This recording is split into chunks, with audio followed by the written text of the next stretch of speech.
लोकसभा चांगलं मत मिळाल्यानंतरही विधानसभेतली सत्ता ठाकरेंना गमवावी लागलेली आहे.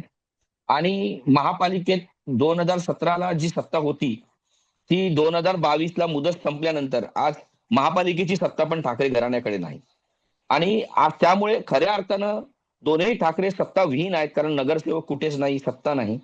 अशा परिस्थितीत जर ते आपसात भांडत बसले तर त्याचा फायदा भाजपला होतो हे सिद्ध झालंय. त्यामुळे त्यांच्यातल्या मतफुटीचा म्हणजे मराठी मतदारांमध्ये जी मतफुटी दोन ठाकरेमुळे होत होती, अनेकदा मनसे शिवसेनेचे उमेदवार पाडत होती, कधी शिवसेना मनसेचे उमेदवार पाडत होती, ती जी उमेदवाराची पाडापाडी आहे ती काही मोठ्या प्रमाणात कमी होऊ शकते. मराठी मतदारांना एक समर्थक पर्याय जो मिळाला की दोघंही एकत्र आहेत, त्यामुळे हे जवळपास तो एक पर्याय त्यांना मिळू शकतो. तर या प्रमाणात ठाकरेंना एक मराठी मतांचं ध्रुवीकरण करण्याची संधी यामुळे निर्माण झालेली आहे. आणि त्याचा त्यांना मोठ्या प्रमाणात फायदा होईल, हा त्याचा पहिला परिणाम आहे.